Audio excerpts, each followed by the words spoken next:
I saw Speed in a drive-in movie theater. Whoa, What? that's pretty cool. In Albany, New York. Was the car moving the entire time? Yeah, we're like, whoa.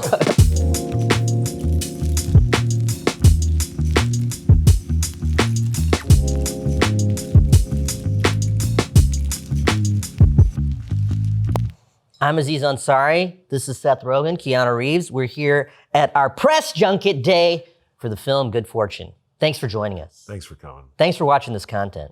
Keanu, my first exposure to you, it sounds weird in that context. It does sound weird. It sounds like I'm being exposed to COVID-19. My first exposure to Keanu, we're basically the same age. I was born in 1982, yeah. Yeah, and I'm 83. So for me, It was Bill and Ted's Excellent. I remember Bill and Ted. Oh, I remember it very much. My big Keanu thing was Speed, though, because I had the Speed VHS. I was in so much earlier than you. With all due respect. I was really into Bill and Ted. I was in South Carolina, so Bill and Ted maybe just didn't make it down there. I remember like kids on the playground standing in circles and screaming, excellent. And that was, to me, it was Excellent! It was maybe one of the first like cultural times I saw a movie like affecting my direct culture in my friend groups. And it was like, oh, this is a big thing. And it was awesome. And then I stayed. I saw Speed at a birthday party. What year did Speed come out? I have no idea. Maybe 91 or something 92? like that? Yeah. So my friend's 9th birthday party, we all went and saw Speed in the theater together. And it was amazing. It was okay. Oh, it was incredible. Are you kidding? Blew our minds. I saw Speed in a drive-in movie theater. Whoa, What? that's pretty In cool. Albany, New York. Was the car moving the entire time? Yeah, we're like, whoa. I think it's the only time I've ever been to a drive-in. It was a double header. True Lies. What? When True Lies finished. Whoa. And then Speed, I didn't know what Speed was about. I thought it was about like drugs, like the drug Speed. And I thought it was gonna be awkward because I was with my aunt and uncle and I was like, this is gonna be this weird drug movie. But then Speed started and I was like, holy shit. Because it's such a good, like Wait, one was of the best. Point Break after Speed? Point Break is first. Yeah, I was also big on Point Break. That was a big movie in my household because Patrick Swayze. Because of Dirty Dancing was a huge movie in my household. And so anything Patrick Swayze did. And my parents loved action movies. Oh, yeah? Oh, yeah. I watched like more action movies as a kid than like I used to always watch Terminator 2. That was like One of the best my movies ever. favorite. I was a big Arnold guy as a kid. Yeah. Can we tell the story when we saw James Cameron? Yeah, we saw James Cameron and Catherine Bigelow together having dinner. Wait, we gotta frame this. So we were sitting in this hotel lobby and then we were like, can we go outside and sit outside? They're like, sure. And we went out there and there was only 2 people sitting It was there. a small outdoor area, like smaller than this space we're in right now. Pretty narrow. Yeah, Maybe pretty held 8 people total. And we go back there and there was like, okay, we can have this conversation. We were talking about work stuff and we're like, oh, there's nobody back there. And then I walk out there and I'm like, there's 2 people that look like James Cameron and Catherine Bigelow. Yeah, And sitting it's like, literally like 3 feet behind us, to the point that we couldn't even be like, holy shit, it's them. We were like texting each other, literally. Like, we're just like smiling at each other, like having drinks and being like, is that James Cameron and Catherine Bigelow? And holy fuck, I think it is James Cameron and Catherine Bigelow. And you were like, go talk to them. And I was like, fuck you, you go talk to them. What am I going to say to them? we're like, we gotta say something. Yeah, we're such big fans. we did have to. Yes, it seemed almost impossible not to say something. But then James Cameron came over He and came up said to hi us. to us and was very nice Yes. and was totally geeking out as like a young Aziz. He allowed us to geek out on him. And I was like, Terminator 2! As Catherine Bigelow stood like 15 feet away, kind of standoffishly, being like, I don't want to talk to these guys. No, she's kind of shy. She seemed shy. Seemed a little shy, but we told her that we'd done. We had just worked with you. Oh, yeah? That was our in. James Cameron. I said something about Terminator 2, and he's like, first 10 pages, wrote them on ecstasy in 2 days. I was like, is it true you wrote the Terminator 2 script in 6 weeks? Because that's like one of my favorite factoids. Maybe or maybe not while on ecstasy. He had a vision. He had a vision. He knew how to get there. What was your first exposure to Mr. Rogen here? I'm trying to think the first thing. I mean, maybe. I was just always there. Would it have been 40-Year-Old Virgin, I think? Probably. I think I eventually got into Freaks and Geeks from Netflix, like DVDs and stuff, and obviously loved that as well. And then we worked together pretty early on. We did work together. In 2007 or something. What was it? The Observe and Report. Yes. I wonder how that's aged. I wonder how our work in that film I don't know.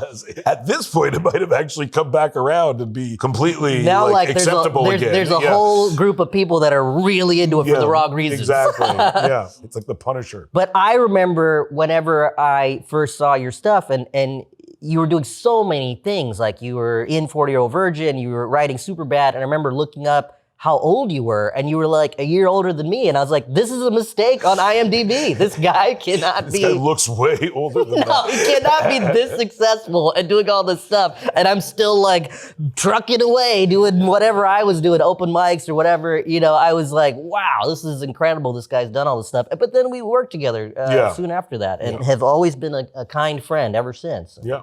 What was your exposure to Aziz? First day of set. No. Exactly.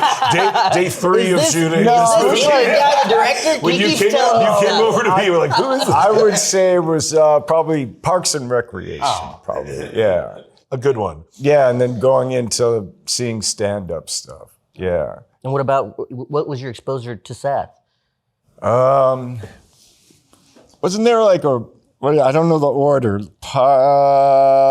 Superbad? Yeah, maybe Superbad. Yeah, that was early. Yeah. But when's that? Like 2000? 2007, I think. 2007. So I think. got to Seth Rogen late then, because when was Freaks and Geeks? 1999. Wow. Right. Yeah. There was like 4 years of unemployment in there, so you weren't missing much. Okay. I caught all that stuff on DVD afterwards. Yeah, though, yeah. you know, Everyone did. Undeclared That's why it was and everything, canceled. yeah. What's funny is that Freaks Geeks was canceled really fast, and there's like 17 episodes of it. Is it an hour-long show? Yeah, and at the time there was.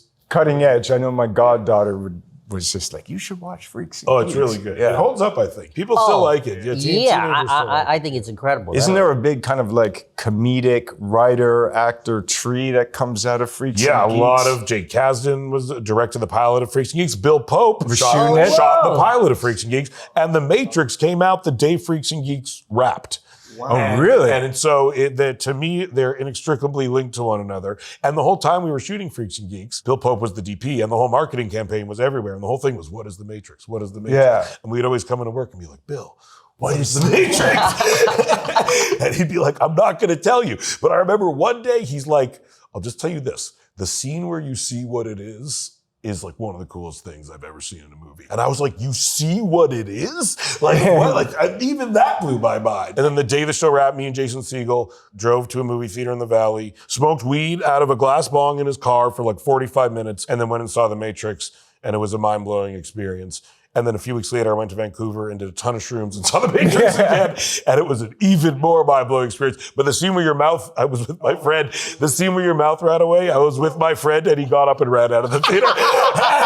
He was just like, fuck this. We might need to give the home audience a minute because I'm sure they're all in shock that you got high before you saw The Matrix. They probably And the fact that need we a minute. took a glass bong with glass us, bong. we were really going for it. We knew it was going to be a big thing. Aficionado. Yes, exactly. Aziz, what was it like working with Keanu? It was an incredible experience, and you know, I was very, you know, we were talking about The Matrix, and I was just, you know, Keanu's such an icon, and these movies mean so much to me. I remember, like, when I first sent the script to you, I was like, whoa, like, could you imagine, like, you get a script, and you're like, okay, like, Seth, we want you to be in this movie, we want you to play Neo, and you read the script, there's all this stuff, and then you get to, like, the last page, and it's like, music, Rage Against the Machine, Wake Up. Fly away. You fly into the screen. The end. Holy shit. I'm in. And now you're reading my lighthearted comedy. You're like, do I fly into the sky? Well, you gave me wings. You gave me wings. You gave me wings. You are him. You got to make him fly. Yes, but your script shared an ambition. And it has a vision. Oh. Good fortune. A comedy. And it's a comedy and it has a lot of heart. It really does.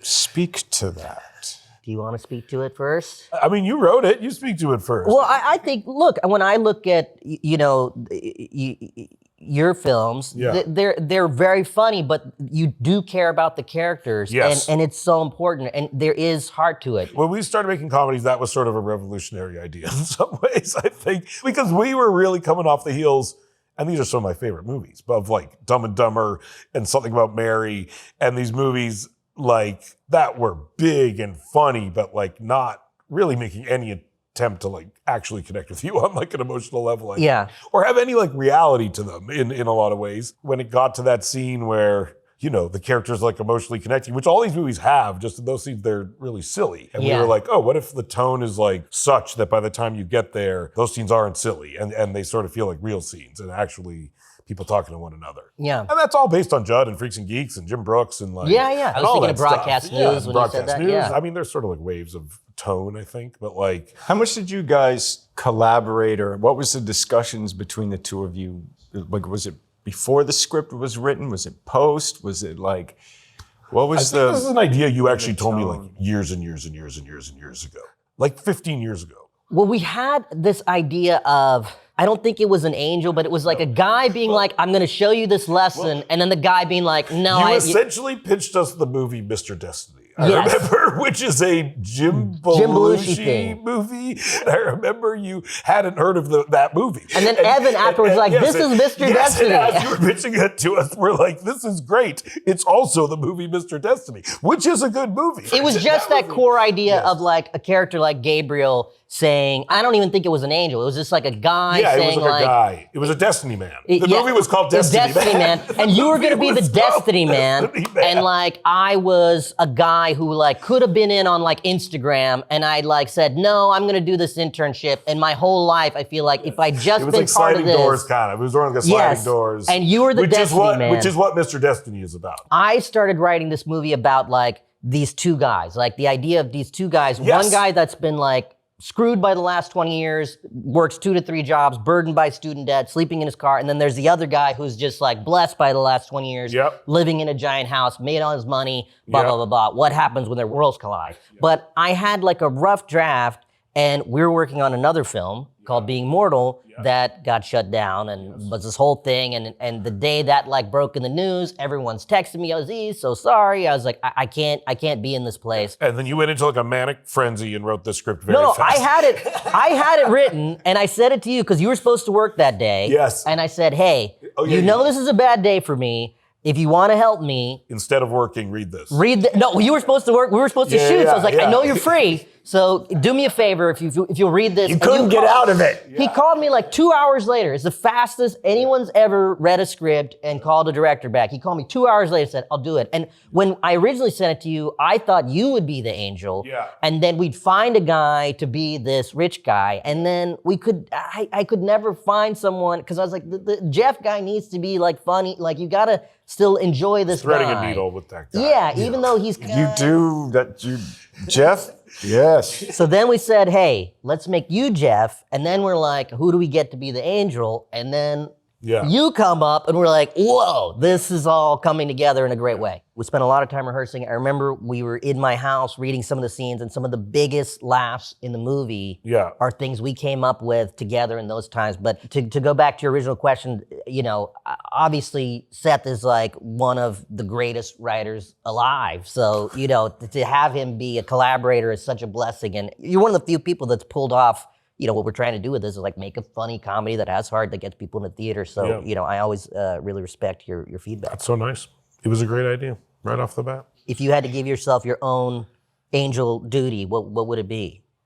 My own angel duty. What does that mean? Yeah, like my task as an angel. The texting while driving thing is pretty good, I gotta say. Like, wait, you're telling me I have a budget guardian angel? Kinda. he's not that psyched about it, and I get why on the very grand scale of helpful. angel tasks, but on a tangible day-to-day level, you're probably saving a lot of lives. I mean, that's part of my arc, is that I realize the realize importance Yes, that's right. of what I do. Yeah. I mean, you help me with scripts and stuff. That's I'd be a you're script already angel. doing that. You're already doing that. You just, I'm hey, already maybe, doing maybe look at this character's arc. Maybe he needs a little more here. Exactly. An archangel. Oh my Oh, there you go. You did it, guys. I mean, it's funny. You guys are both sitting here, and you both are angels in my life. We're green light angels. Yeah, you're green light angels. Whoa, you got Keanu. You get more money. Exactly. Your budget just went up. Does he have a gun? Does he have a gun? No. Wings. Okay. Trench coat. That's why it was a fairly low budget. All right, Keanu, what are your angel duties? 'Cause you've already done it in the movies. I mean, there's. People think you're an angel in real life. Do you find you feel you seem very naturally great, but do you feel pressure to be even people view you as so great? Right. Do you think that helps Right. you be nice all the time? I mean, Yeah, I think sometimes there's Yeah. certain situations where, yeah. People tend to live up to what people think of them. Yeah, a in little some bit. ways. Yeah, a little for bit. sure. Yeah. That's a good thing to live up to, though, was just being a nice dude. Yeah.